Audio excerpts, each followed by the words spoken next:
Hello guys, my name is Diamond Guy and I'll be giving you a video review on 12 Angry Men presented here at RIT in the Webb Auditorium Theater by the RIT Players.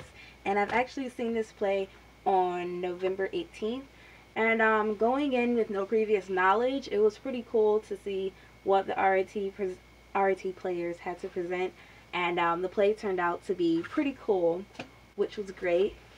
And the plot for 12 Angry Men is about a 19-year-old boy who is put on trial for allegedly killing his father with a switchblade, and then the 12 jurors, from various backgrounds and stuff, they're there trying to decipher whether or not this boy should be guilty or be not guilty.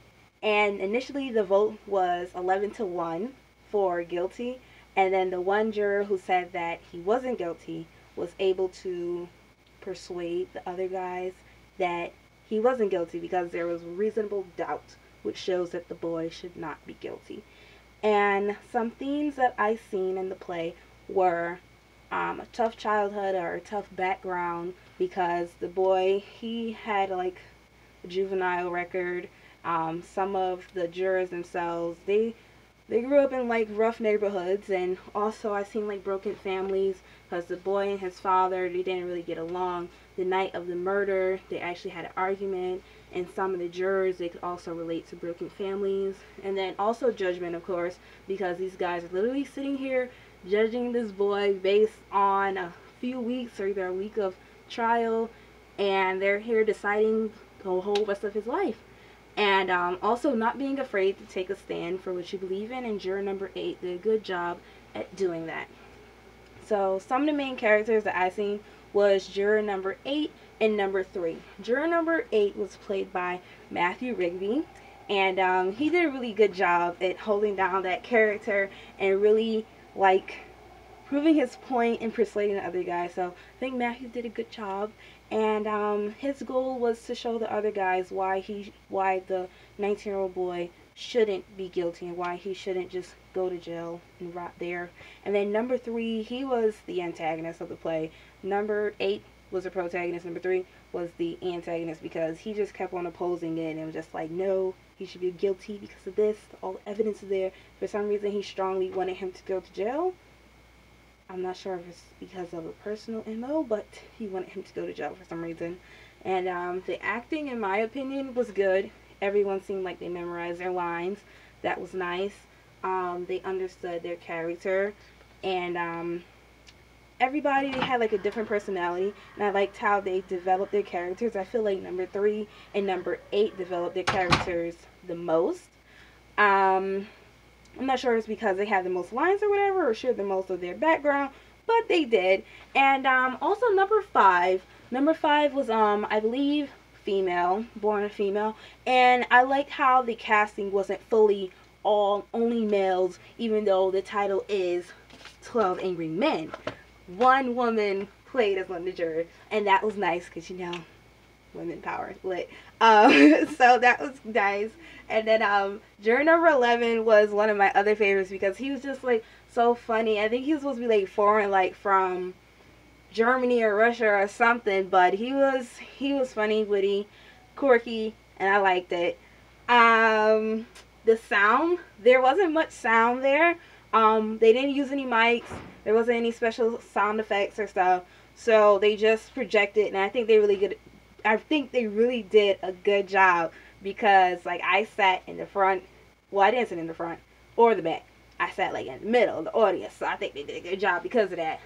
And the lighting was nice.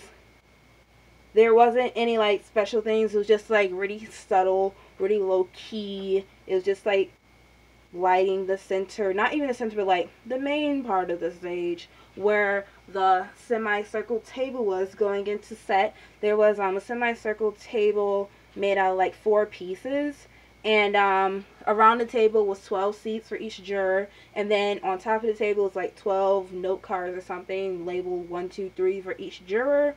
And that was nice to identify them, because I didn't know who was who. They weren't really saying anyone's name, so that was nice. What else?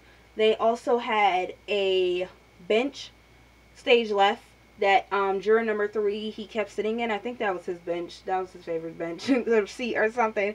And then like in the back, upstage, they had a water machine. They used that a couple of times in the play. And then upstage right, they had a door where they would like request evidence and the police would bring it in and out. And then upstage, no, downstage. Yes, downstage right. They had a window that juror number 8 kept looking through. I'm not sure if it was like some type of symbolism or something, but he kept looking through it. And let's see, costumes. Costumes were low key. There was a police, and he had like his police hat, his police tie, shirt. There was a judge. The judge was a little aggressive in the beginning. I'm not sure why he was yelling or screaming, but it was okay. He had his judge robe. It was black.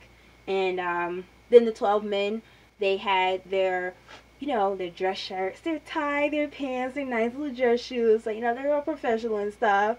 And then this play was directed by Christine Murphy. I think she really did a good job at directing. She helped, I believe she helped the actors, you know, decide on how they should, how they should take on the role of their characters. And it was really great. And the messages that I took from this was, don't let pride get the best of you at juror number 3. And also, as juror number 9 said, it takes a lot of courage to stand alone. So even if you feel like you're the only one, as long as you have your reasons why you're doing what you're doing and you feel proud of yourself, do it. And also, don't judge people by the cover. Don't just go along with the crowd. Don't be a follower, be a leader. That's it. Don't be a follower, be a leader is one of the messages and themes. And my feeling towards this play was, it was good. My rating for it would be a 7.8 because it was good. It didn't wow me. It wasn't like great or like extravagant. Because in my opinion, a great or extravagant play would be something like Wicked or like a musical. I feel like musicals are always wow factors in my opinion. I just love them. But it gets a 7.8 because it did have a good message. The plot was nice and nice to follow, and also the acting was great. So, you know, I would definitely advise you guys to go see 12 Angry Men because it is a really good play. And if you enjoy stuff like this, go watch it.